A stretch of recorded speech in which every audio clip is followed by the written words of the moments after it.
Is politics a man's world in India?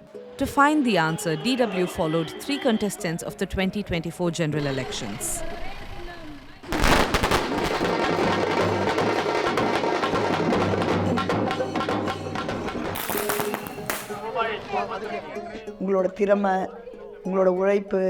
Your talent, hard work, and courage, none of them matter as much as your gender. So, in every circumstance, you have to prove yourself again and again. Over and again, you have to prove yourself.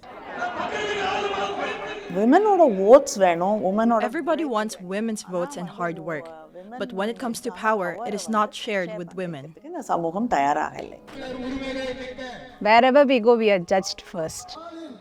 India, the world's largest democracy, is set to start voting on April 19, 2024. Women make up nearly half of the voters, but less than a tenth of the candidates. And the numbers have barely improved compared to the previous election in 2019.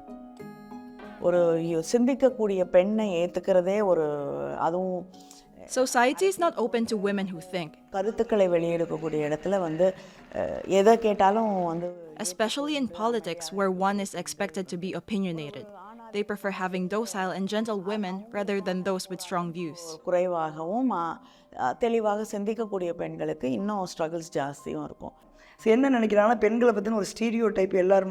There are many stereotypes about women, even among women. If you are strongly opinionated, society will not see it as confidence or knowledge, they will see it as attitude. What you think of as self-respect, they see as arrogance. What you see as dignity, they see as being stubborn. Every action will be conceived in the opposite spirit. So the challenge here is that you have to break the glass ceiling every other second. Break the glass ceiling every other second. People say that a woman can work equal to a man. But we should reach a time society sees women and men as equals. This reservation bill will facilitate this. The bill is passed. The Women's Reservation Bill, which grants a third of the parliament seats to female candidates, was passed last year. Right now, only 3 out of every 20 lawmakers are women. I myself am a product of 33% Women's Reservation Bill convened by Rajiv Gandhi at the level of Panchayat. Without that, an ordinary woman like me, born in a farming family with no economic or political backing and from a remote village, will never be able to hack it even in local elections. Despite being passed in the parliament, its implementation is nowhere in sight. It literally is a fixed size pizza. There are only so many slices. And that means that men will have to perforce lose power in order for women to gain power. But in addition, you have the pressure of both wealth.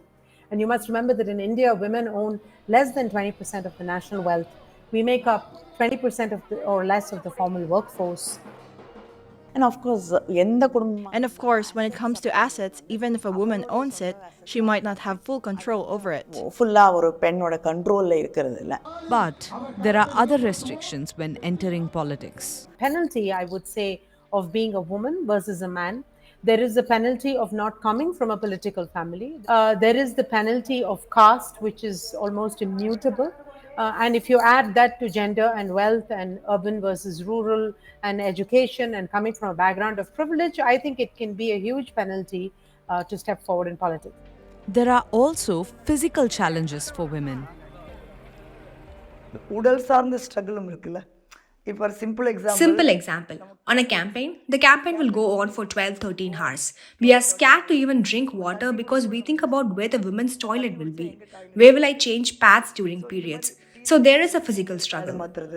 So in the physical struggle. Studies show that the sheer number of limitations discourage even adolescent girls from wanting to engage in politics, while boys are encouraged to enter the fray. Empowerment of women is a relay race. It's not an individual 100-meter running. Somebody else passing on something to you, maybe 200 meter, 300 meter.